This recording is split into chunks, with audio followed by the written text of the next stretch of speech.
Hello, everyone. Good afternoon, and thank you for joining us today. I'm Laura Camerlingo. I am the Associate Curator of Costume and Textile Arts with the Fine Arts Museums of San Francisco and presenting curator of Patrick Kelly Runway of Love. I'm delighted to welcome you all to the DeYoung. Thank you for joining us for this free Saturday program to celebrate Patrick Kelly's legacy in collaboration with ReLove. The panel will feature ReLove founder and community leader Delila Hailechristos, interdisciplinary artist Mattie Loyce, community artist leader Ramekon O'Arwisters, and is moderated by artist and creative director George McCalman.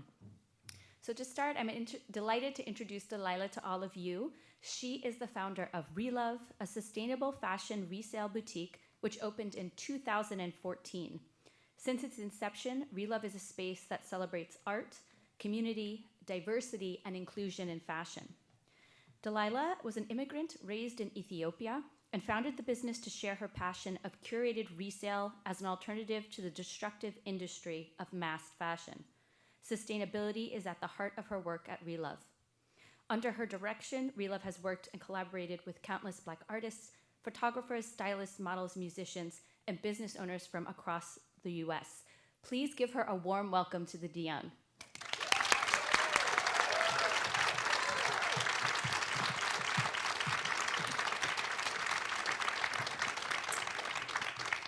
Wow, what a turnout. Hello, everyone.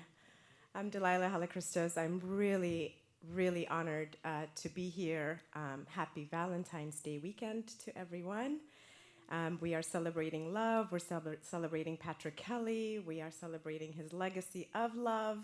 And it is just such an honor to be here. And before I start, I really just want to take a moment to thank the DeYoung for including ReLove in the celebration, for coming to us with what was an idea and saying yes to literally everything that we threw at them that we wanted to do.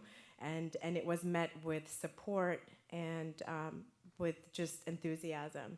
And so what was meant to be just sort of a small kind of, maybe we could do something, turned into something that you see today. And what we are going to see today is a short film that ReLove produced, shot by Theo Scher. And what the video is it's an exploration of the question, why is Patrick Kelly not a household name? And we pose that question to community members throughout San Francisco to answer that question. And also the question of what does his work mean to you? And also what does Black legacy mean to you? And we hand-selected community members in fashion, in art, people that used to own businesses in San Francisco, Black fashion businesses. It was really important to us to include voices that were really varied across all disciplines and to hear that to answer that question. And so the film is a short film is an exploration of that question. And also we took another part of the collaboration was to answer the question, what is Patrick Kelly's current influence? How do we take his legacy, his influence, who he was, and put it into modern context so that he's not just relegated to art history books for fashion students, but how is his work alive today? And what is his influence today? How is he sitting at the table with us today? And he is sitting at the table with us today. His legacy is. And we wanted to curate a fashion show that was inspired by his work. So a lot of the pieces that you're going to see and hear documented is a documentation of also that fashion show that took pieces from Gianfranco Ferré, Thierry Mugler, Carl Logan, who is another Black designer that we've discovered through this process. And we put together these looks that were very much inspired by Patrick Kelly in the vein of his work to really highlight his influence in fashion in general. So that's the film. In the beginning, you're going to see Jillian Knox, who shot her piece in Mexico City, talking about her influence, and it goes into the exploration of those three questions. So that's what we're about to see, and then of course we're going to have our panel discussion, and I'm just really honored to be here. So thank you so much for having me.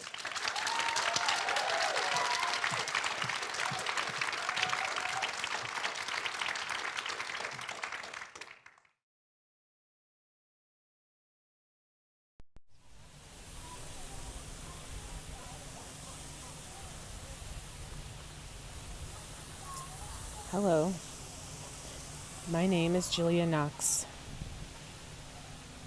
and I'm an artist.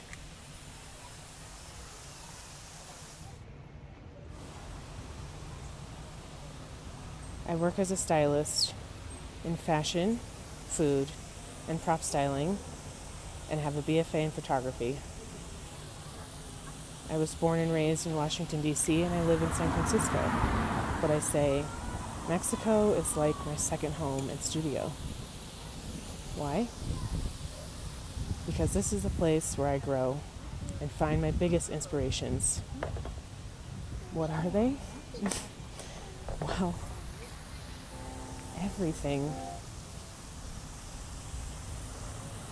Everything.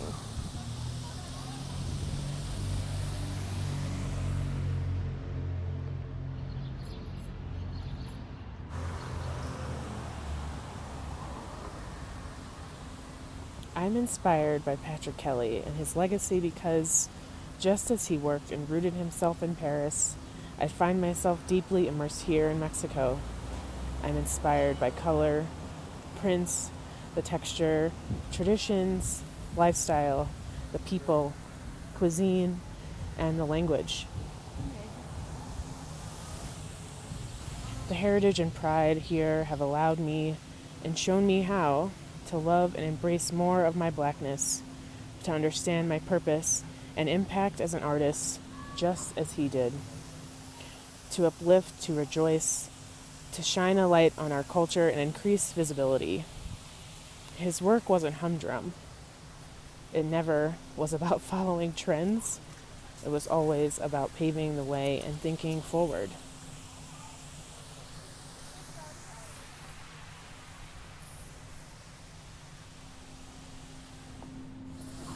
Why isn't Patrick Kelly a household name? Well, it's a matter of being misunderstood. I understand that deeply. To take symbols and objects that were meant to inflict pain, to poke fun, were transformed into wearable art to inspire joy. Black joy. For we are joyful.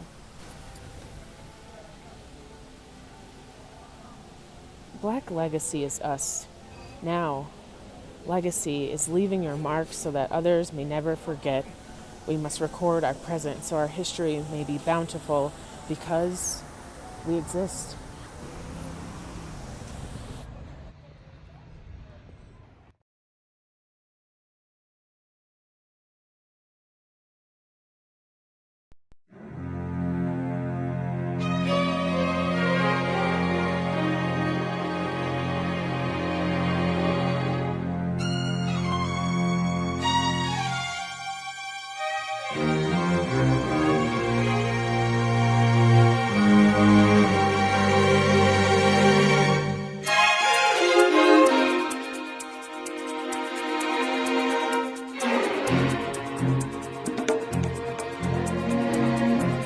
Here is a man who's extremely talented, who had to take his talents to Europe to actually be recognized.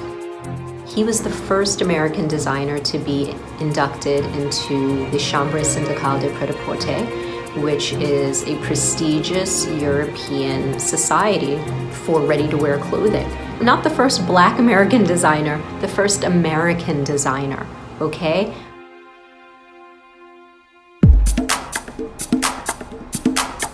Patrick Kelly is not a household name because he was most recognized in Paris. I don't think the U.S. was ready for him.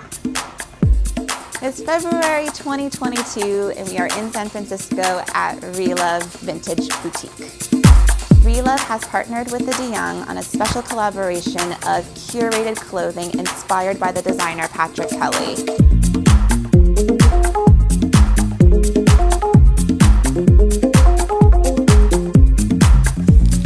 Patrick Kelly is not a household name because no Black vintage designers from back in the day are household names. This is America. Yes. And it's not always been our place to be in the limelight in any industry. Well, and then when he got his backing, right, the financial backing, Sure. he died. It's sad because he was a pioneer, right?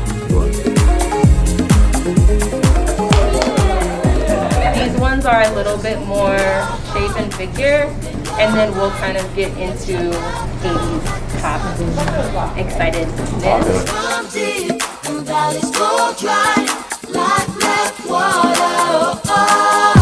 He was almost like the first renegade fashion raconteur who said, I'm just going to put my work out there and show up, and I deserve to be in the same spaces during Paris Fashion Week. That self-knowing that Patrick has, that determination to take up space was part of his success.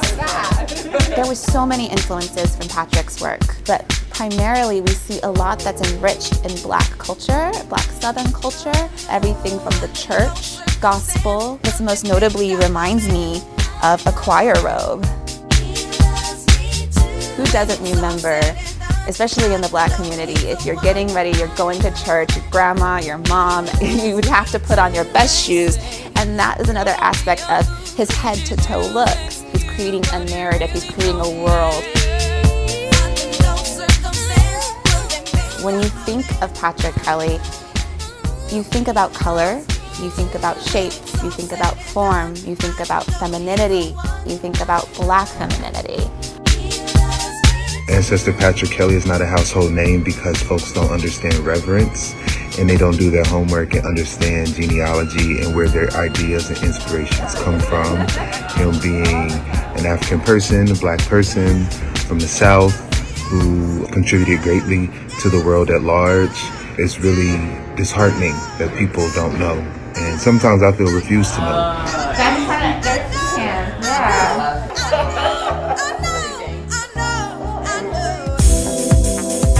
If you think about glamazons or the supermodel age, especially in the late 80s to 90s, his imagery of these hyper feminine, exalted shapes were used from all over, from Mugler to Moschino. These are very big names, Versace even, but I want to tell you that Patrick was probably the one to do it best and first.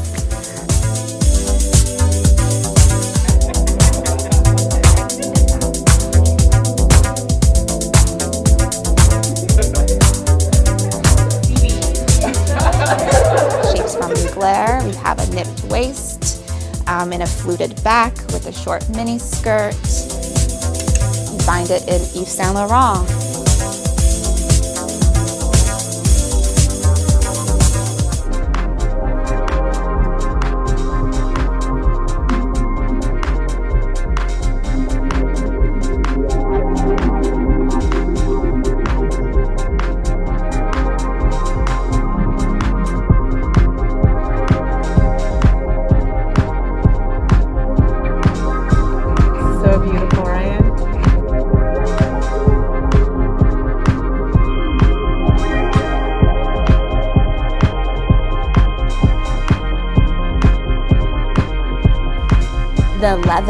The leather is huge, especially in the queer community. But then he would put the Parisian hat on it. It's something that's soft. It's about remembering the past, building upon it in the present, inspiring others in the future. It means celebrating Black existence, remembering the overlooked, the suppressed, and the ignored. It's about making the world a better place for someone that looks like me.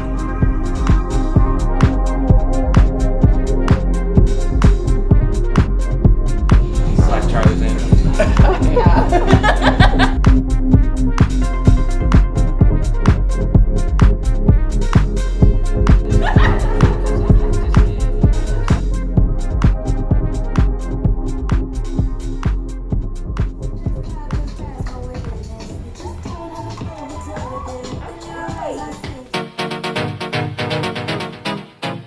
Also the intersection of gender and sexuality as well as race.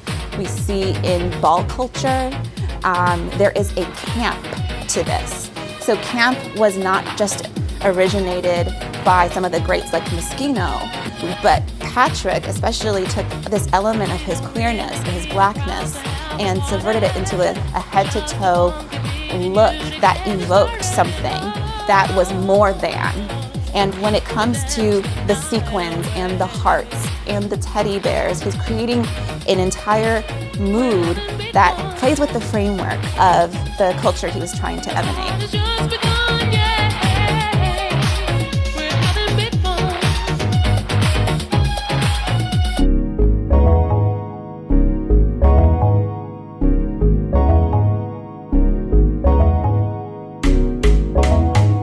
He influences me through his insane amount of tenacity and grit, his ability to create and pave path where there was none before has been incredibly inspiring. I think that's what motivates me to continue to do what I do in a space that has been extremely exclusive, especially working in the luxury fashion world for so long, and it gives me hope. His sense of optimism is mine. I think I had a dream about this last night. Being black and having a fashion house in Paris has taught me that I have a place in fashion. I know that I too have a voice. I'm trying to duplicate this one bouquet that he used on a shoot where this model is wearing a heart-shaped bustier and she just has this bunch of red roses.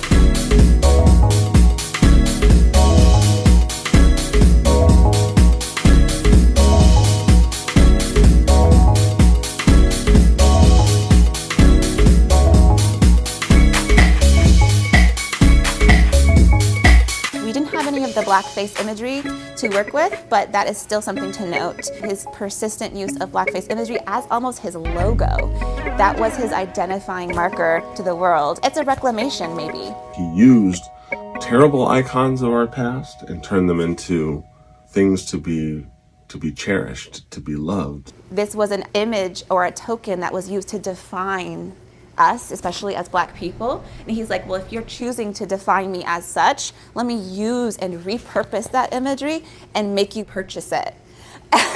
And even then, so subvert it, right?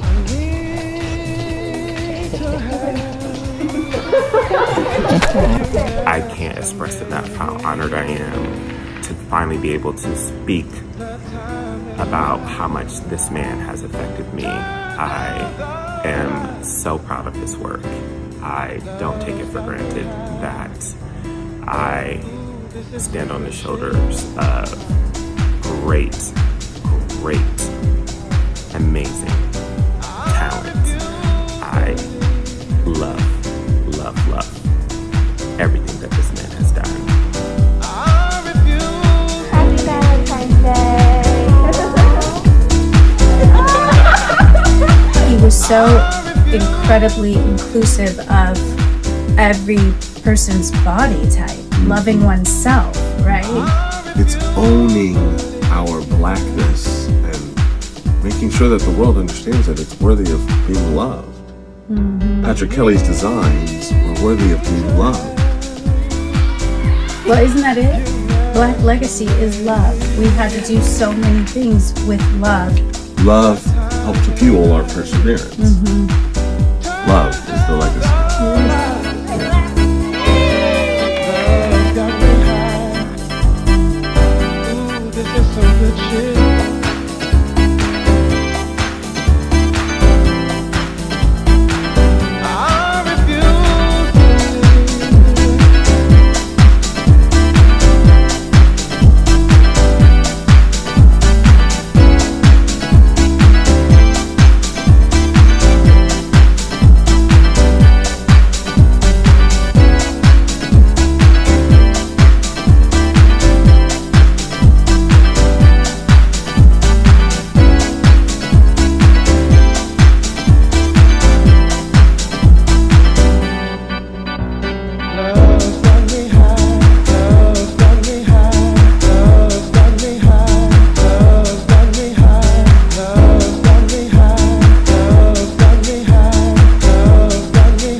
Hello, everyone.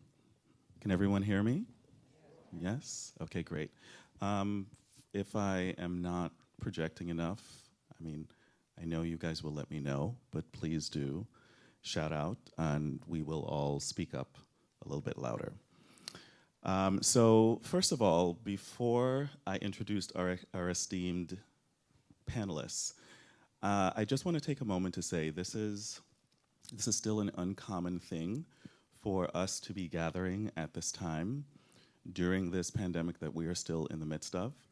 And so it is worthy of just kind of pausing for a second, taking a breath, and thanking you all for having the wherewithal to, there are a lot of people that are not doing this at all.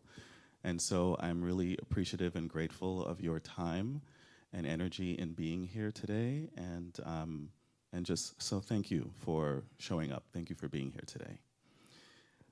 My name is George McCalman, and I am a creative director and artist based in San Francisco. I've lived in the city for 22 years now, and it is a lot of things to me. This is a very complicated place to live and be an artist. And there is a really strong community of artistic pursuit, rigor, and camaraderie. And I cannot thank you, Delila, enough for bringing what is here into a space like this that does not always have this.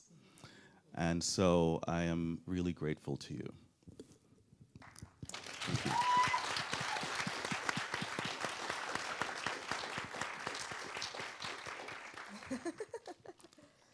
You can tell I think she's really special. So I will ask each of the panelists to introduce themselves because that is the best way for you all to get to know each of us as we are here in front of you. So to my direct left is Delila Hailechristos of ReLove. Hello.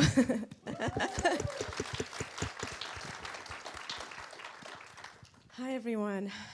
Thank you so much, George. Thank you for saying yes. Thank you for being here. Thank you for being such a continuous source of inspiration to me and to so many other artists in San Francisco. He's a dear, dear friend and somebody that I really look up to and really respect and value. So thank you for being here with me and taking up space with me today. Thank you. Yeah, and thank you, everyone, for being here, for celebrating Patrick Kelly with us, and celebrating Black History Month with us, Black Future Month with us. So it's really, again, an honor to be here. I'm Delila Hailechristos.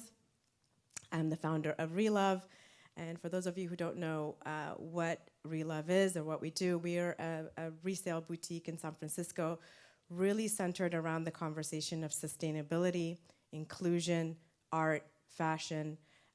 We use sort of fashion to talk about other issues, I think is really the best way to kind of put us to contextualize what ReLove is. It's a community space as well.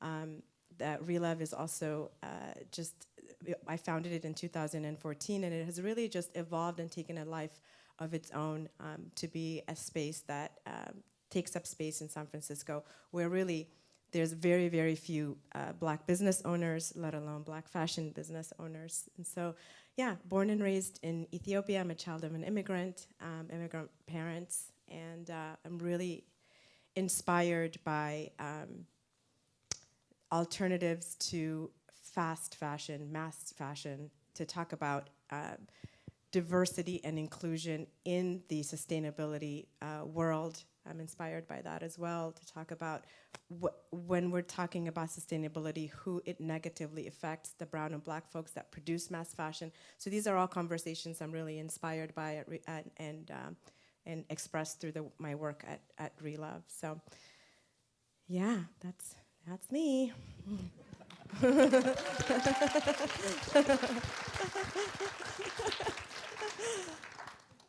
And to Delila's direct left is Mattie Loyce.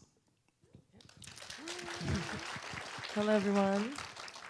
Good afternoon. Thank you again all for coming. My name is Mattie Loyce.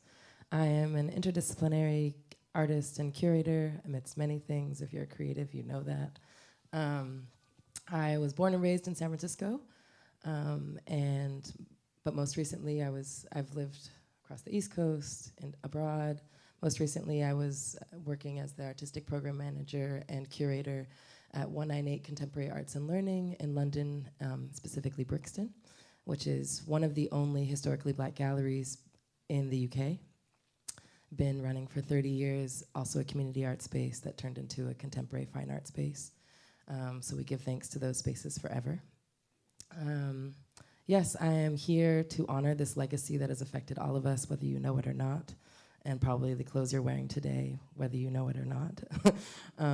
I thank Delila, and I thank all of our fellow panelists that we're here, that I'm here with, and excited to chat. So.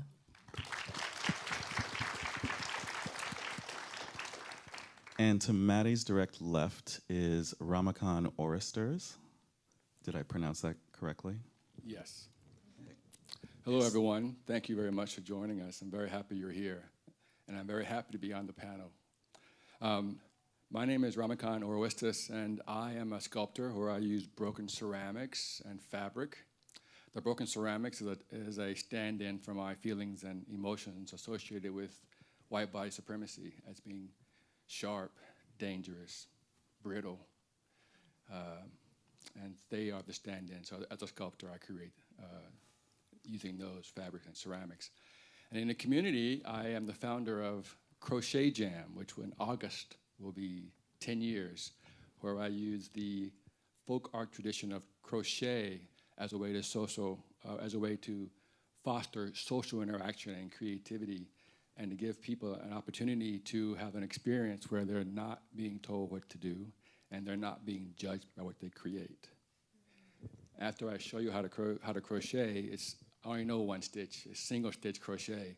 After that, the fabric is your teacher. And you are asked to allow the fabric to become whatever it wants to be, and your job is just to accept it. And that's Crochet Jam. So again, thank you very much for being here.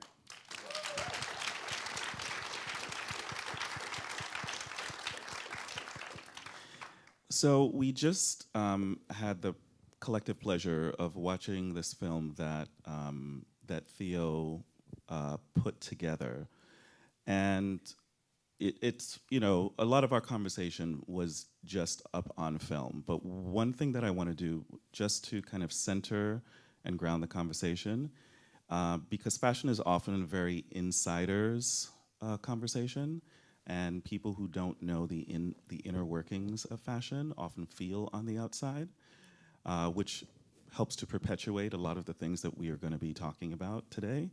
And so I would love to know from our panelists, what is fashion? Tell me even before we get to Patrick, what is fashion? And a delineation between fashion and style, because those words are often interconnected, but they're not the same thing. So if you can, and knowing that we still have a lot to get to, that can be a conversation in and of itself, but just to center and begin the conversation contextually. Well, yeah, I think we can have a 1-hour conversation just on that subject. I think fashion touches on so many complex ideas, right? It's politics, it's economics, it's art, it is class. It touches on so many different aspects, and also when we talk about, at the end of it, and we're talking about clothes, and it's also an industry, and it's also a very exclusive industry, and it could be extractive, it could be capitalism. There's so many points that I think fashion touches on that I'm always inspired by these complex conversations around fashion, not just as an aesthetic, as an idea, as an adornment, but as a construct, right? Because it also creates systems that are oppressive. When we talk about where garments are produced, when we talk about the black and brown hands that produce these garments, when we talk about at the end of a garment cycle, when it becomes waste, where we think that textile waste ends up. So there's complexities in a life cycle of a garment, right? From inception to production to consumption to at the end of it. So I think fashion is a number of things and a complexity of things, and I think, but style and juxtaposition I think is something that is innately sort of deep and personal, and style is something that is. That's where the art form is. It's in style, and then fashion is sort of the extraction of that, and then commodifying it somehow. It's kind of how I like to think of these two different sort of ideas. Yeah, that's great. Mattie? Yeah, I don't have a ton to add to that. I think that was a great description. I really think about fashion as well as an industry, a major mechanism. This kind of mechanical body that takes from style, right? I think, you can buy fashion, you can't buy style, right? Yes. That part. Yeah. That's it. I was thinking about this on the way here. I was like, I could have chose to wear a garbage bag, but if I styled it right, they'd be like, okay, That's cute. Yeah. Go ahead, So yeah, all the lovely things that you said, obviously, in its structure of fashion, and then but style is the jazz, right? is the sauce. You have to love that jazz. Fashion, for me, is a concept where we used to just wear clothes to keep us warm. They were much more functional. One time they were just fur or leather, whatever we could find or wear or take from another animal. And then we figured out how to weave. And then we figured out, weaving, and then from weaving, we could come to the idea of like patterns and designs that reference culture.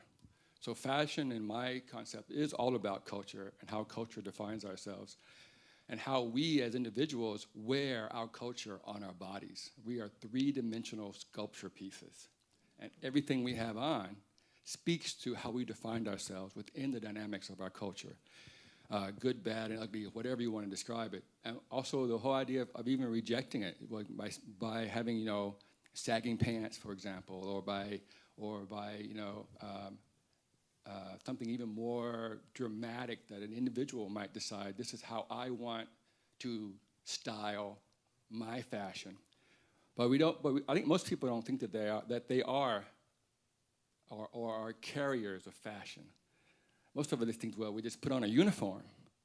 But you have to remember who designed that uniform, because we don't make them. Right? Nothing that, I'm not wearing anything that I made. So I'm pretty sure that maybe a few of you are wearing something you made. So we're making choices, whether we're conscious of it or not. And fashion gives us those choices to make. Thank you. Fantastic answers. So now that we've centralized the conversation of fashion, or started, tell me a little bit about your personal perspective of Patrick. Mr. Kelly, what is Patrick Kelly to you? Like, we're all here to celebrate and honor him, but we're also going to talk about the complexities of his life, because it's not just a celebration, it's also a distillation and a critique. So who is he to you?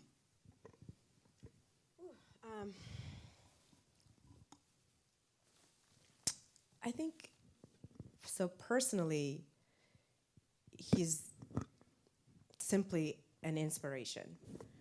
I am a child of immigrants. We came to this country with absolutely nothing, and had to sort of just like every immigrant story, sort of erect ourselves from this nothingness. And I know that that's what Patrick did. He came from the South, born poor, taught himself most things, and really made magic out of absolutely nothing. And I think there's this capacity for Black creatives to really be given absolutely nothing and have to create something from it. And then when I think of what he created, and then the impact that it has had on the world, and this really very short-lived life, right? And I think of his impact, like from nothing comes this idea, comes this man who truly believes he has a seat in fashion, extracts himself out of the United States, takes himself to France, creates a name for himself, markets himself. You know, Laura, the curator, and I were talking about this, how he's really one of the originators of how to market yourself as a creative. Like, those ideas actually didn't exist before Patrick. It was like you had talent, and then when you had talent, you were somehow discovered. But this idea of marketing yourself in order to be in the radar of people that are making decisions to fund you or to make your name bigger, it wasn't there before Patrick. Like, he did that for himself. And I'm so inspired by that sort of like just ambition. And I also think like he married his ambition with not just, he just wanted to just create for creating's sake, but marrying it with protest, right? With subverting ideas that were really difficult to swallow. So it's like as he was gaining momentum, he was also presenting ideas that was very challenging for white folks to swallow, you know, and made that part of his mission. I just think that we have to put into context like the years that he produced, like that is just really bold. You know, I think we're more emboldened. We have more social avenues to kind of like speak of these ideas now via social media, whatever it may be. This is in the 80s. This is in the AIDS crisis. This is in, you know, so yeah, I'm just so inspired by having such a clear vision of what he wanted and letting absolutely nothing come in his way, even if it's America itself. He's like, oh, America, you don't want me? Okay. Like, I'm good. I'm gonna be in Paris. Like, bye. You know, bye. I'll be in Paris. So I just that kind of like drive and ambition. I think he personally is one of my inspirations for sure. Yeah. Mattie. Yeah, I would echo that. I mean, I think. Sorry, there we are. I echo that, and I think about when I think about Patrick, I think about, you know, critical practice. I think about radical love, and I think about critical joy, and how he brought that into his practice. You know, thinking about the imagery that he used, and then also thinking about staying true to yourself. And, you know, you didn't see designs like his, you didn't see imagery like his, you know, the shapes, the frames, the color, all of it. And so when you think about it, it's like, you know, if you haven't seen it before, and oftentimes people are like, well, let me fit, you know, largely within this mold, but add my taste. And he was like, I'm from Mississippi. I'm gonna hop over to Paris.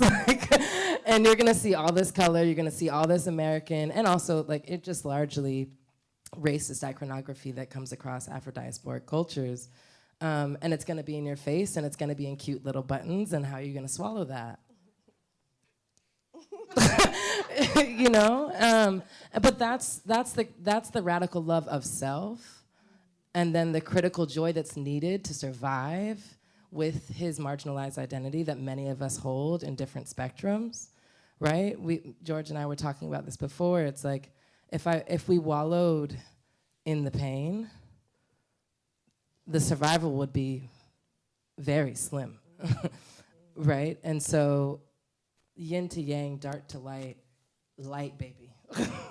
You know, so that's really what I feel for him. Like, I have a pair of like ridiculously oversized overalls, like, you know, I almost wore today, but I was like, all right, I'm not gonna go that far. But, you know, but again, it's just like, you know what, like, throw it all away, and I'm just gonna move forward with my joy and what I know, because what else is gonna survive me, right? And so that's what I feel from him, and that's what I take from him. Beautiful. Ramekon? You know, for me, as a black, queer, male, the whole idea of what his legacy means to me is courage. It takes a great deal of courage to face the negativity of that comes to marginalized people, and then to say that I can still define myself on my own terms. That's not easy for people who have everything. They still can't quite do that. But with people who have to define themselves on their own terms with such negativity, and then bring joy to that negativity and move forward anyway, is quite empowering. It's very empowering. And that's where the joy comes from. Because if you, like you said before, if you wallow in the joy, then wallow in the pain, that's all you get. But what can you learn from your pain? And one you can learn from it is the idea of perseverance and to rise above it. And to add that is your, and where you can learn the whole idea that my pain, where can I calm down enough in my pain to see my joy, to help others, to be creative and to move forward and to see what is possible. And if you're angry, and we have every reason to be angry, what are you going to do with it? And Patrick Kelly turned his pain into joy and celebrated his creativity so that all of us can see, well, you can do it too. Not like he did it. You can do it in your own way, in your own time frame. Bring in your own joy and spread that to others, which is much more complicated than it's easy to spread anger and bitterness and unhappiness and sadness. That's easy. But to be in the midst of it and rise above it and not bring my anger, my pain to you and see what I can create beyond it, is how I embrace who Patrick Kelly is. And I put it in the present tense. He said legacy is what I'm referring to. And that's quite powerful. That wakes me up in the morning. That says to me that I too can do what I need to do by seeing other people who've done it before me. And he's in a legacy that goes all the way back to 200, 300,000 years.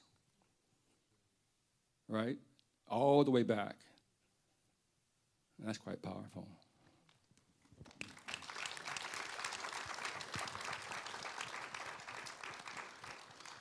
So threaded in all of your answers, it's at the base level and the penthouse of all of your answers, is the political nature of art.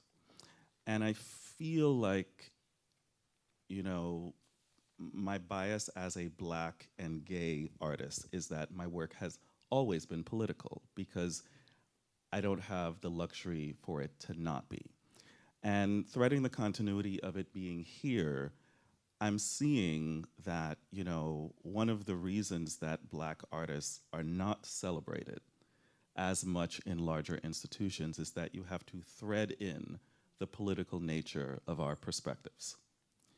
And so I'm quite surprised, today was the first time I had seen the exhibition, and I thought it did a really good job of bringing, we're talking about legacy, and there are words that kind of we take and we use, and it's repeated over and over and over and over, and everyone's just kind of like mouthing it. But each of these words have context. And when I hear legacy, I hear politics, because you're embracing the complexity of someone's output. And so I would like for you to talk about, just overtly, what is the political nature of someone taking the worst things that white America has thrown at the Black community and taking it and squeezing it, twisting it, and sending it back. That is something that is just embedded in all of our work, but it is rarely discussed openly before, frankly, 2 years ago, publicly. It's a private conversation that has become more public. So if you can speak a little bit to the political nature of Patrick's work and dive into that. That's a conversation, of course, we could have for another 12 hours. And it's unfair to just kind of lob this at you, but I feel like it is in all of the questions that I had for you. It's already in all of the answers, so let's just get into it. Okay, very light question. No, it's a really important question, and I don't think that you could divorce his work from politics. I just think that it just would do a disservice, and I think that you'd only really be looking at a very tiny facet of his work, because the complexity of his work, the totality of his work was extremely political. And and maybe even part of the many reasons why he's not a household name. Because he's confronting. His work is confronting. And if you had to recognize Patrick Kelly as a household name, you would have to do two very important things. One is you would have to acknowledge his impact from the work that he did to now, his impact on so many different designers. So you would have to reckon with that there is outright plagiarism of his work. I don't know if all of you have seen the exhibit, but just walk over to the corner and look at the teddy bears, and look at the work of Moschino director Jeremy Scott, and look at his work literally 10 years ago, where he just put a teddy bear on a pair of sneakers. Like that idea didn't just come to him, and it was never credited. So I think, and then the other thing that you would have to do is also talk about the complexity of the politics and his sort of very. You'd have to talk about him. You'd have to talk about his queerness. You'd have to talk about the fact that he died in the AIDS epidemic.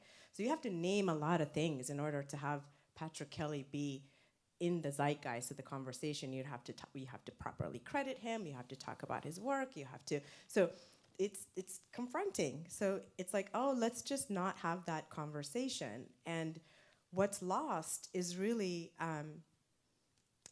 One, I think, really great works of art that are just relegated to history books that we don't get to have in conversation in the present tense. And during Black History Month, we talk about a lot of history, but we don't really talk about how those histories are here today. That so much of the work, his work, and so much of the issues that he talked about are issues that are present today. We can have all of those conversations today. We can have a designer like Patrick Kelly start designing today, and everything they talked about would be relevant to today. So, yeah, and in terms, did you want to specifically talk about the racist memorabilia? Did we want to bring that up in this conversation? In terms of how we will, but you just did it right now, so jump in. And yeah, it's something that is. When I first went to this exhibit, there was like a trigger warning on like, you're gonna see some racist memorabilia, and you might be really confronted with it. And I sort of prepared myself. Okay, yes, I know his work. I know there's gonna be blackface. I know that, but there was a way in which he contextualized it that it wasn't offensive to me. That it was to me, it was subversive. It was powerful. It was a confrontation. It was a conversation. It was masterfully done. Mm-hmm. And it was done as well as an artist can do it. I think only an artist can do that. I think that is the work of artists, I think. It was a way in which to kind of just swallow that, sit with that, take that, have that conversation at the dinner table, have that conversation with your friends. What do you think about that? And kind of move the conversation forward around who owns this racist memorabilia? How do we talk about it? How do we subvert it? How do we contextualize it? So, yeah, I think I'm gonna let other people speak on this because I just think it's just so beautifully complex. Yeah. Maddie? I have lots of thoughts bubbling, but do you want to go first? Yeah. So we started this seed with legacy, right? Mm-hmm. And the politic of legacy. And something that I'm thinking about is Patrick Kelly as a critical theorist in practice, right? So in my mind, he was actively practicing critical theory. But he didn't use the manifestation of writing to do it like James Baldwin or something like that, or Maya Angelou or Malcolm X. He didn't have letters that he wrote to us. He didn't have speeches that he was saying. I was watching one of his FIT kind of student lecture. It wasn't a lecture. It was kind of like a Q&A that he did. And you see from the videos that even the videos that were part of your video, right, the archive, how joyful and kind of happy and skippy he is and kissing everybody. And, at that FIT kind of Q&A, it was an offering that the professors were like, okay, we're gonna have Patrick Kelly come, and he was like, I'm not really gonna do this Q&A thing. I'm just gonna have a fashion show, okay? And so like he gave the kids, right, like a whole it was a really long, it was like probably a 40-look fashion show, right? And that first of all is a major opportunity. But then again, I think about, it's the practice, right? And so then I'm thinking about the crossover between fashion, how fashion can be a practice, can be a critical practice, and how it is a critical practice. But we don't acknowledge it that way for a lot of different reasons. And I think about contemporary designers when we're thinking about contemporary designers, and specifically Black contemporary designers. I'm thinking about Curbito, I guess that's his Instagram, but Kirby. I'm thinking about Tremaine Emery, and then I'm thinking about Tremaine Emery just did a big Alvin Ailey piece. He works a lot through denim and kind of contemporary fashion, I guess. Yeah. And so thinking about works a lot with cotton and the lineage of cotton. Right now, he just did a collaboration about Black Cherokees with, and so it's just, there's a lot, when you come from particular backgrounds, we have a lot that we live with and we walk with. And so when we find the place when we find it within ourselves to share ourselves in certain ways with others, I think our legacy kind of lives in a very different way, right? And I want to acknowledge that, who he was beyond fashion. Right? It's in fashion, but what he was doing was far beyond fashion. You could look at his work in a critical race theory class and, in a university, and it would be just as equal, right? Of an example, and we don't talk about that. And why? I think because fashion is meant to be a consumer thing. It's a classist thing. It's it's many of these other things that we've compartmentalized it. But for many marginalized people, whether you be queer folk, whether you be Black folk, whether you be any indigenous culture, the way we dress ourselves is a really, really deep and spiritual thing and historic thing. And, so to try to, make it just fashion, that's where I'm at with the politic and the legacy. Yeah. Ramekon? Okay. Just being Black in America is political. Period, full stop. Just walking around as a reference to all the history that is omitted in the history books about Black people and how our skin colors, how that comes to be, how our slave names, last names, and all that has to be. Just being Black is political. Being queer or something other, however you want to define yourself, is political because we're not the norm. If you were to watch that children's stop animation in the 60s, and when Rudolph the Red-Nosed Reindeer, and Herbie wants to be a dentist and not be a elf, he was being political. He was stepping out. And so the minute you step out and don't conform to the status quo, you are saying, I am not going to tolerate it.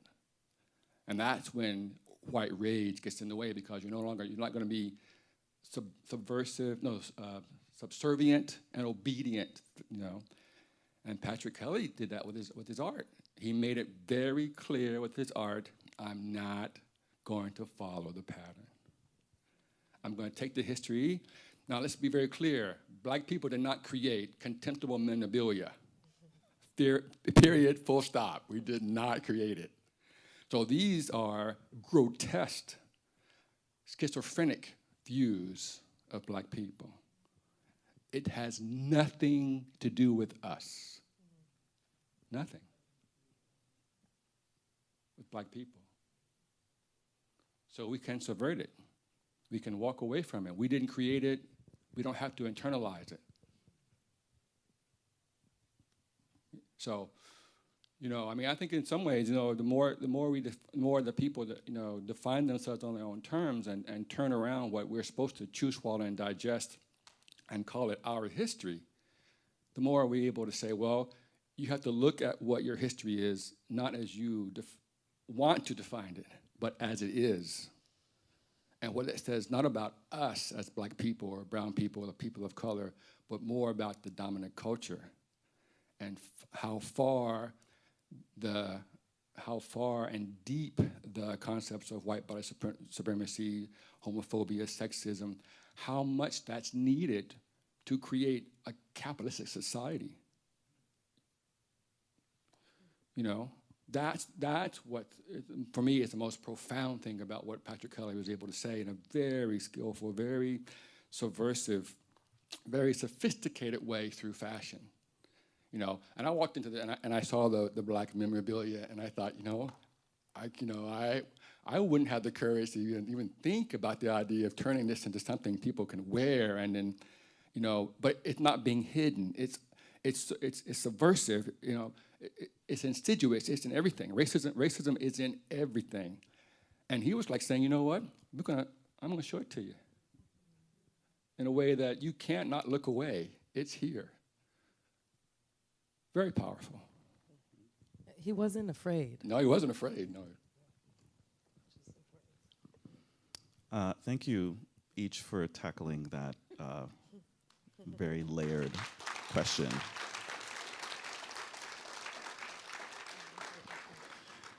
So embedded in this exhibition, in this public institution, is an attempt to course correct a question of why is Patrick Kelly not a household name? And so I was going to ask you that question, but the question has already been addressed. And as I was watching the film again today, I was thinking about, frankly, it's old news that he's not a household name. No one black is surprised, whether you knew him or not. People get to come and feel like they're discovering something, but it is one of many cultural infractions that our American culture does very well. It's really good at forgetting history. So my question, as you were speaking about the political nature of Patrick's work, I started thinking about, no, I'm actually going to ask, how do we make him a household name?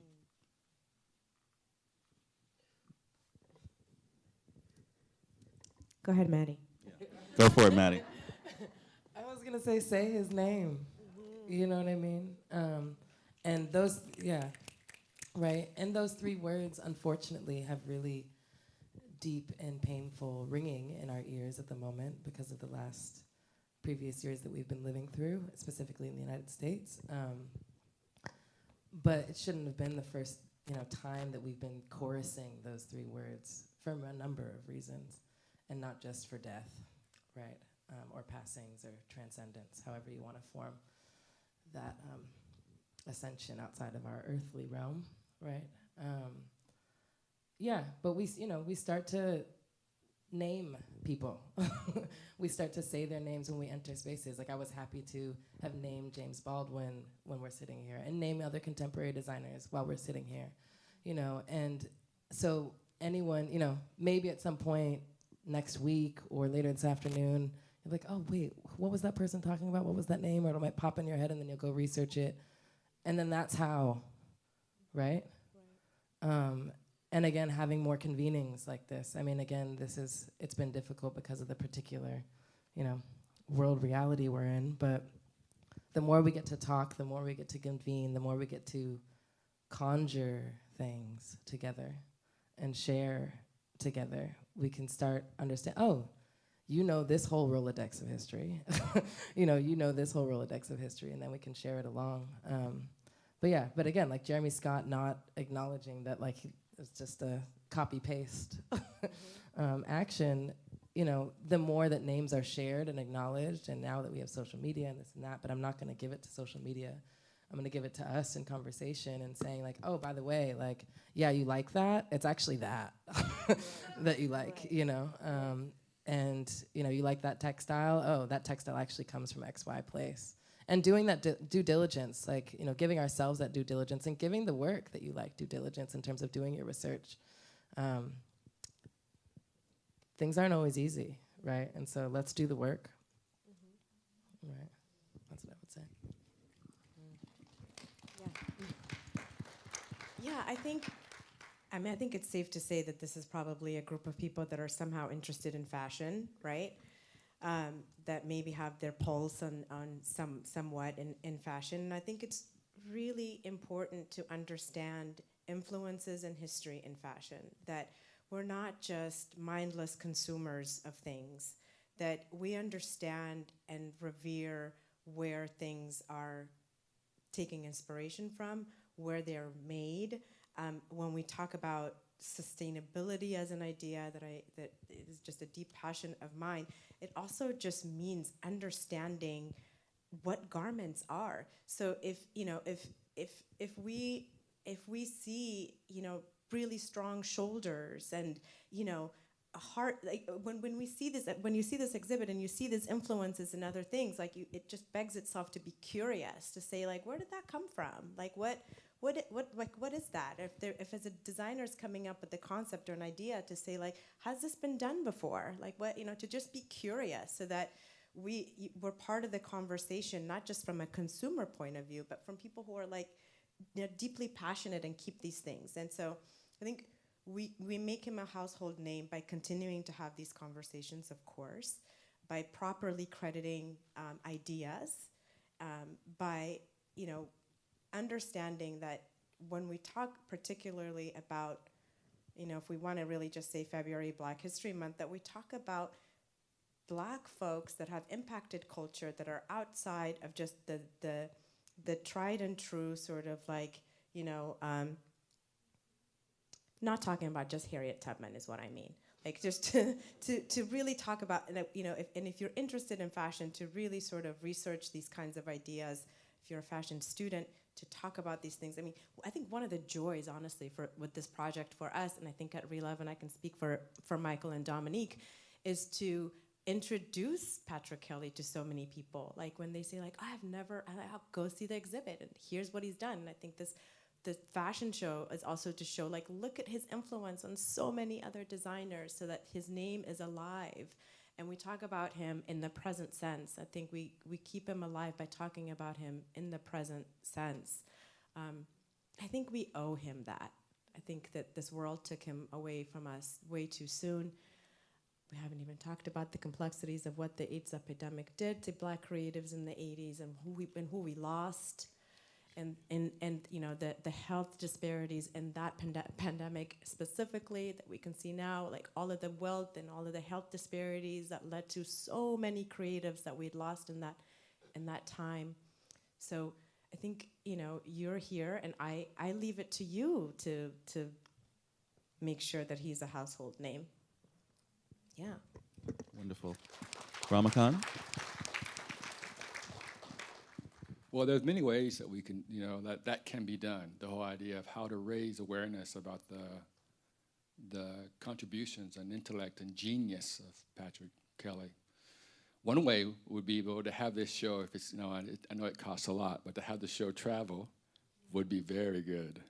But I know how expensive that is. But the idea of, like, being able to see in what ways that what's already been established here, how can we already utilize what's already been, the mounts have already been made, all these things are already there. It doesn't have to be a full show, but just the idea of how can the show, or a concept like the show, travel, right? And why not be able to, how can we influence those who have more means to be able to create a documentary about Patrick Kelly's legacy and what he's created? How about an opera? Right? Why not? Well, what would that look like? What would it feel like? I mean, I tell you one thing, I would love to see it. Or a Broadway play. So that we can look at fashion in more than just the outside the box. Fashion in opera. Now, people are wearing clothes in opera. And people wear clothes on Broadway. So the whole idea of fashion is more universal than we think, because not all of us are walking around wearing a Picasso painting, right? But we are wearing clothes. So, the whole idea of art as fine art, or the whole idea of the art, something being, exclusive. Clothing is not, fashion is not. Everybody has an intimate relationship to fashion because we're wearing clothes, whether you're conscious of it or not. It's an intimate relationship. You can't get more intimate than putting something on your back that's always there. We're born into fashion, and we leave the world in fashion, some of us. So it's universal. So why can't it be in more than one platform? Your last sentence is the perfect segue into my next question, the universality of fashion, that we are born into it, and some of us die, well, from it. And I have always personally had I'm fascinated with the concept of fashion, because I think about it as an Ouroboros. It's a snake that just eats its own tail. But it also is high-key one of the alchemies of human creativity. It also is, I think about art as magic in human form. We create something out of nothing, and we do it in a way that no other living creature on Earth does. And it's a not quantifiable thing. And the fashion industry has brought value to that alchemy. And, this show is representative of both what is good and bad about fashion, in that it just takes. It takes, it takes, it takes. And fashion counts on you not knowing where things come from. Just to deviate for a second, there's a lot of conversation right now about Vogue magazine, Kim Kardashian, taking from Black style that with no credit. And so how the show actually addresses a lot of that. You look at his work and it's clear, it's all over 90s fashion. Yes. It's all over hip hop, one of the more masculine things to have been created by the Black community at that time. And so how to address this moving forward, because it continues to be an issue where we don't know how to reference the thing. And one of the fascinating things I find about I promise I'm getting to a question. One of the fascinating things I find about Patrick is that he's representative of so many Black queer men that manifested themselves into an industry that did not want them. And so how to take this legacy, this political alchemy, and how to create something new from it, where we're not circling back to the same mistakes that we keep making as a society. I see this show as a different kind of conversation. How do you think that can be manifested? Okay, with your light questions, George. Look, I think that fashion, particularly Black fashion that comes from Black youth, is probably one of the greatest exports of this country. So I challenge you to go into a tiny town in Russia and you will find references of Black youth culture. Anywhere in the world that you go, youth culture is Black culture. And fashion through that is, and youth fashion. And in this country, we have this really interesting relationship with it, where we criminalize and racialize and sort of just are offended by Black youth culture, but then there's ways in which to extract that and then make money out of that as well, right? What's that? That's that sweatshirt that says, ghetto until proven fashionable. So yeah, I think it goes back to reckoning. I think when you properly credit something, you have to reckon with its history. Like you can't do one without the other. You have to sort of credit something and know its history, reckon with it, in order for you to credit it. So I think that, I mean, I'm encouraged by the visibility. I mean, it comes with its own sort of issues too, but the visibility that I think social media creates, because in a lot of, it has democratized it's democratized visibility, right? So it's much easier to sort of see where influences are coming from now than it was before it was just sort of stolen. So, I mean, the issue with the likes of Kim Kardashian literally taking black culture and making an industry, a multi-billion-dollar industry out of it, I think we have to continually call it out until folks are literally embarrassed by it. I mean, I think we have a louder voice than we've ever had before. I think with more visibility also comes for like more opportunities to see these like offenses go on and to call it out for what it is, to name its name, to say this is not you getting your hair braided in a cornrow and wearing, you know, a waist trainer so that you look like you have a voluptuous body, and tanning your skin so you look like a black woman, and then making money on that image when a woman that works in corporate office can't wear her hair in cornrows because she'll be racialized and ostracized and told that she doesn't belong or seen as less than. Like, we have to name these things. We have to name these inequalities. So, the only way that I know how is through conversation, through accountability, through direct calling out. I think people are a lot more, I think, able to call things out because of just the world that we live in. So I'm encouraged by that. But yeah, I don't know if that answers your question or it just sort of expands on it. But I really want to just talk. I want to drive the point home that black culture, be it music, be it fashion, be it art, youth culture, hip hop culture, is a huge export that people are making billions and billions of dollars for, and then we jail kids and pull them over because their cars are tinted. But whatever the culture is, we criminalize the culture here and find a way to make money out of it elsewhere. So I think that's a complex sort of idea we have to reckon with and talk about. Yeah, we can't divorce it from fashion itself. Yeah. Mattie? Thank you. Yeah, I think it's a really hard question you pose, right? Accountability is a really important word that you just said at the end there, and I think accountability is huge here.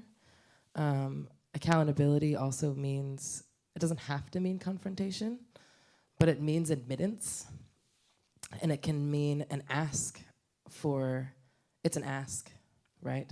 To meet me somewhere. And sometimes when you do that work, in some industries you lose money. Capitalism, hypercapitalism, modern hypercapitalism, racist, ... is not interested in losing money. So they're not interested in the accountability factor. Social media is free, so we can all scream and yell on social media as much as we want. And it does start to have an effect. But, until it affects their pockets, then will be the moment of, potential accountability, right? I think it's a really, really hard. It's a completely answerable question and completely unanswerable question, right? I think accountability and change and confronting the issues are really important here, and willingness to be wrong, and willingness to change, right? I think these are things that are also really intertwined with pride and our humanness, and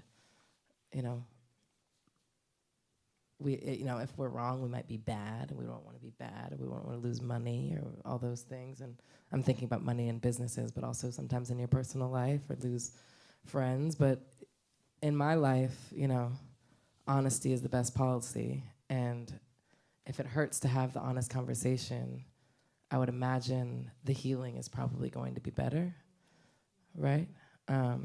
Because also the bond will be stronger once the skin repairs. And if it cannot be repaired, then that is a different, then something happened there, right? Then we can't meet. And what does that mean? Because some of these things, some of these accountability conversations that we're asking for, sometimes through social media, I don't know if that wound will ever be repaired because of some of the structural foundations as to how these systems were created and the purpose of them. Their purpose was not to be repaired in the way we're asking them to be. So do we create new systems? What does that mean? What does that look like? How does that veer away from the things that are comfortable to us but may be also poisonous from what we're asking them to change, And in that moment, we also have to ask for our own accountability to those things and our own reliance on those things. Vulnerability, another thing. The bond will be stronger once the skin repairs. Yeah. So beautiful. Ramekon. Well, the idea of capitalism would not exist without exploitation. That's its only purpose. To make a beggar out of me and everyone else, to exploit everything, our bodies, our ideas, our concepts, our dreams, the trees, the water, what's under the ground, everything, even space, right? So the whole idea of that exploitation, taking advantage of others, the whole idea that unless we pull it together and know that we have not survived this far by exploitation, we wouldn't survive as a species if we did not help each other. And now, so the billionaires, trillionaires, whatever they're called these days, don't want to give up their profits, but we're coming up with less and less minerals and resources. We're running out of resources. We are. So, but they still want their profits. They still want their revenue. So until there is an epiphany where people who control how you and I live, and those are the facts. There's the leadership of this country that affects the world controls how we live and even how we think, because there's the movies, the education, the religion, all that, all our ideas, our ethics, our morality is all designed for us to keep us in a system that is designed against us. So where do I see that epiphany?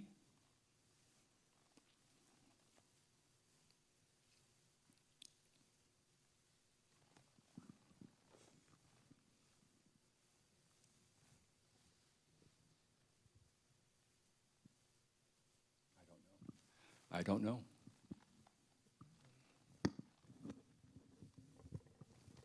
Thank you. Thank you. So as you can tell, we can keep talking all day between the four of us, but we would love to include you all in this conversation where you're not just bearing witness, but you're participating also. And so we have a few minutes for any questions that you all might have. And the light is bright on our end, so I know I'm not going to see everyone raising their hand. I see you.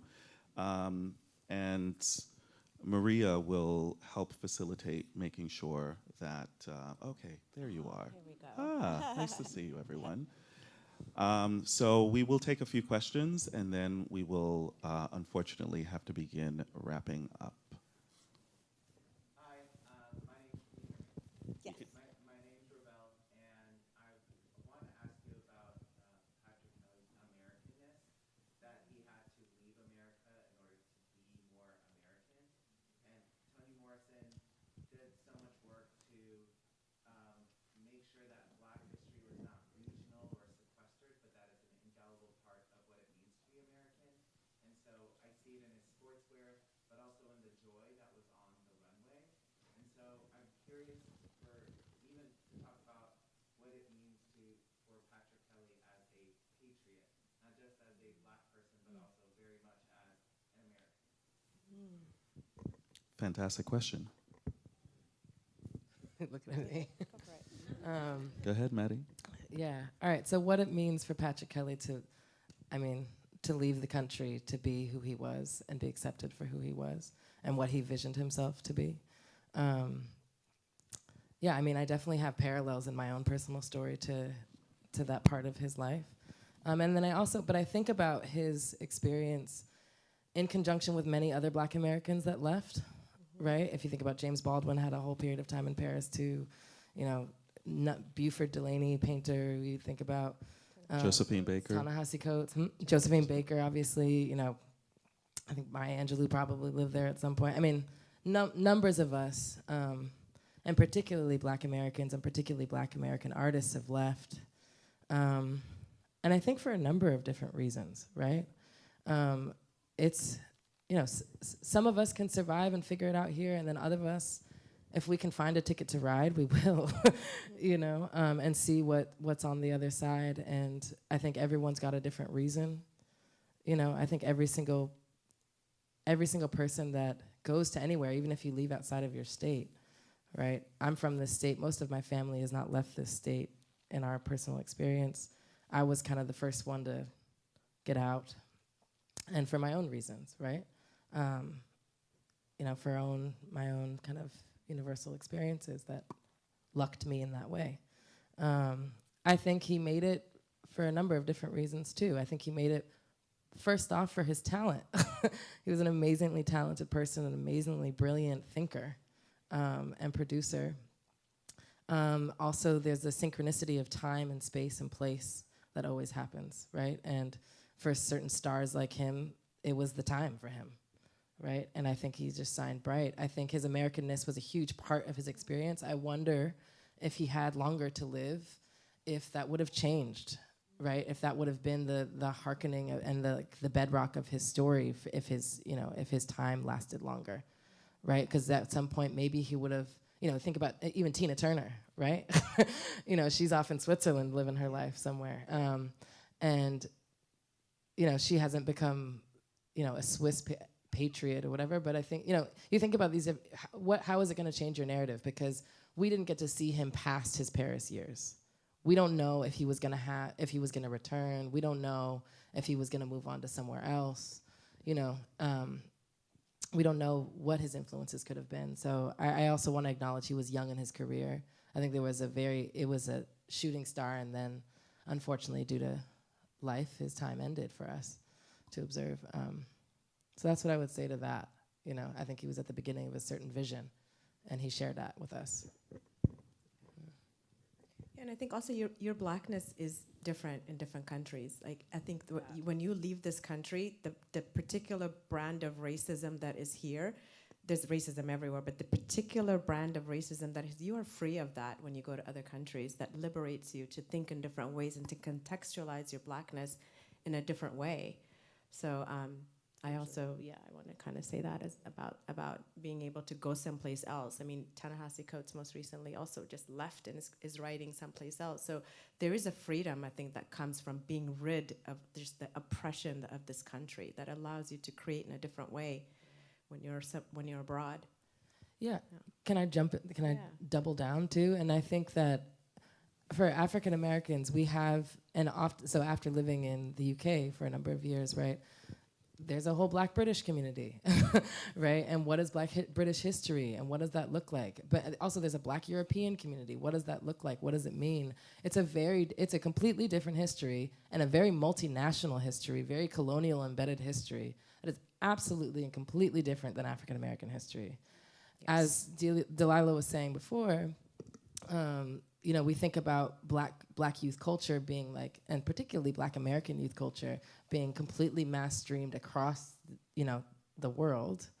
But again, we have to remember that's a centralized African American experience Black African American experience is not the same as Black Parisian experience. It's not the same as a Black kid growing up in Amsterdam or in or in Nairobi. Let's say like a not central colonial imperial power, right? Like, so let's think of like kids growing up in the Caribbean. Like, they might know Black American culture, but they are not like that. That is not their culture either. Right. So what does that mean? And so I really appreciate that you brought that into the context, because like I think, I had a very interesting cultural experience being a Black American, being a multicultural Black American, moving to the UK and having multicultural Black British identity and having that conversation. And what does that mean, and what does it look like, and how do we tussle with one another? Where do we marry, and where do we not meet? Yes. So that was a huge part, I think, too. Yeah. Ramekon? For 5 years after I finished graduate school, I lived in Tokyo because I could not define myself on my own terms, and staying with the extremely oppressive need to conform to the American culture. So I felt freer in Japan, in Tokyo, than I've ever felt here. Because in Japan, outside of the concept, they had no concept of what it meant to be Black or of any American, British, whatever so they had to look at me and other people from a totally different point of view. So it made me aware of the fact that that's contrived. It's made up. Completely made up. So much so that when I was in Japan and I was traveling around and I'd meet someone who was Japanese, and they talked to me as if I'd been in Japan all my life. And then they looked at me when I couldn't keep up as a native speaker of Japanese. They looked at me as if like, you lied to me. I thought you were Japanese. You're not. Right? Which you could have been. But yes, who's to say? Who's to say? What's the so the whole idea of the context, right? And even here, if I have to feel as though that every time, or Black America, or Brown America, how you want to define it, we have to continue to fight for what it means to be a citizen. We have to fight again for the whole idea of voting, fighting for the same things that our ancestors have been fighting for 200 or 300 years. Are we Americans? If they're always throwing into our face, the government's always throwing into our face that you're not. I mean, how many IDs do I need to vote? How many times do I gotta recite the Constitution to vote? So for me, and I'll tone it down just a little bit. God, I felt it coming. I felt the heat in the back of my neck. You know what I'm saying?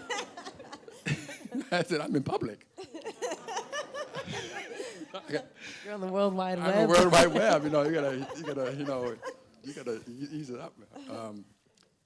It's a conundrum for me. So when you mention the word about what it means to be an American, I'm still stewing over it.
I will give you an answer, even though I'm not one of the people that you asked the question to. Fantastic, George. We want to hear Please, from you.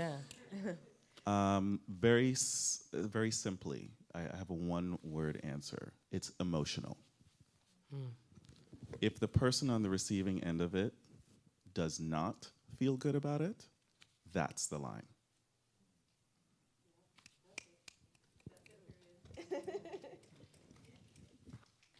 And mic drop. Anything else? Right.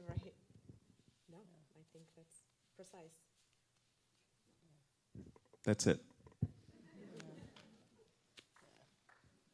Any other questions? Yes.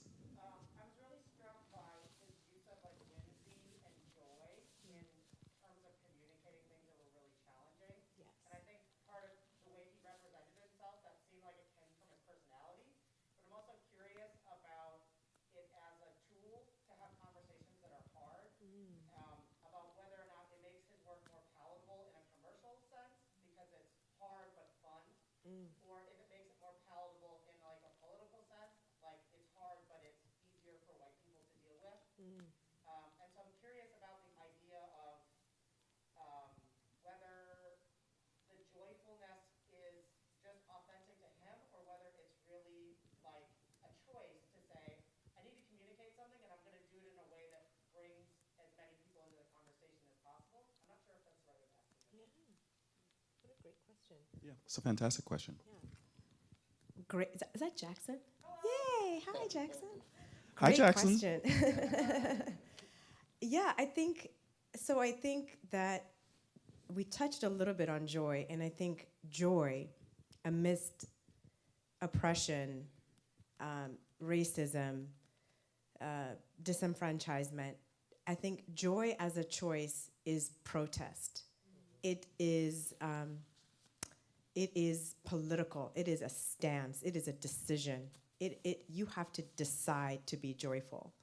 And it is a rejection of everything that you are told should not bring you joy. Your blackness, your creativity, your very humanity. So I think he used joy, his exuberance, his sense of hope is very much like part of Black culture.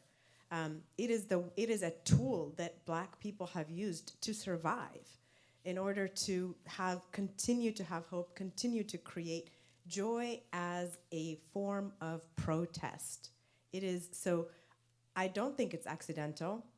I don't think you're asking the question if it's contrived as a marketing ploy. I don't think it was contrived. I don't think it's also so that it's palatable for white folks. I think it's just his exuberance.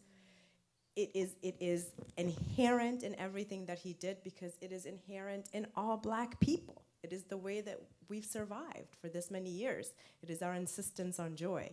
So I love that portion of his design, actually. I love the lightness, the exuberance, the joy, the hope that is in all of his work. And then on top of that, confront you with also things that like, I am joyful despite all of these things. And that may not be explicit, but it's explicit. So yeah, I think that is part of his art. I don't think it's performative or an attempt to be palatable or marketable. I think it is inherent in who he is and how he designed. Yeah, that's a really good question, Jackson. I have a story for you. I promise it's short. I grew up in the Jim Crow South in North Carolina, and my mother would make us these fried chicken wings in a brown paper bag. So, because she knew that little Black boys and little Black girls could not run to the front of the lobby because it would cause a big scene.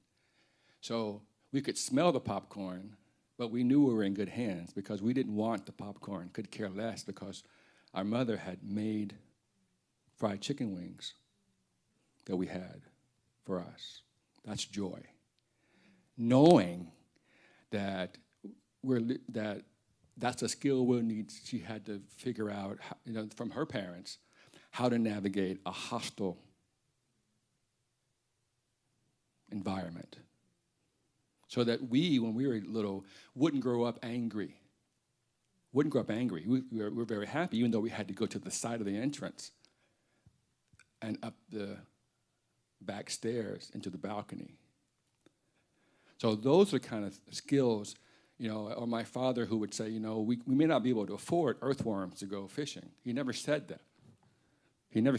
What he would do is, he would say, boy, go over here and get that rake and rake up some of this land here and rake it up and then spray some water on it.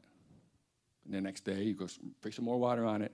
And then we'd go in home, we'd go in the house and get those potatoes, and we'd cut them up into quarters, and we would lay them out on that wet ground. And we'd come back and put some more water on it. I would. And then my father would say, now go take that rake and pull it across the soil. And I did. And there were earthworms everywhere. Right? And I had a squeal that was so high. He looked at me as if, boy, I know who you are. It was just too high for... I know who I'm raising. And I will protect you, but I know who you are. Right? So those kind of skills, right? That's joy. They never had, or my father would say, and I'll stop at this, I promise, this is the last one. We never knew we didn't know we were poor growing up in the South because we were in good hands. Because my father said, you hungry? Look out in the backyard. There's squash, potatoes, carrots, green beans. It's cheaper to grow it than it is to go and buy it, right? So those that's what I mean. So, Patrick Kelly growing up in the South with black parents, he knew that to navigate not just the only environment where he grew up, but the business community, which is predominantly white, not black. He knew how to navigate that space. And you cloak and subvert your unhappy, your environment toward joy so that you and the generations after you can survive.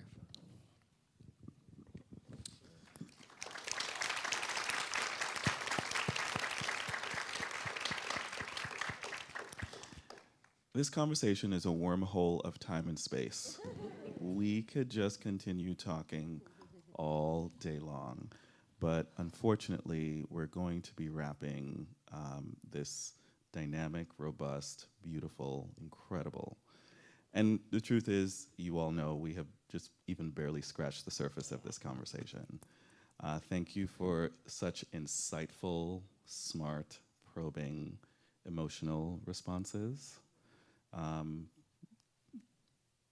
Fantastic, just amazing, amazing, amazing. Thank you to the DeYoung, thank you to Maria, thank you to Laura, thank you, all of you, for being here today. Thank you.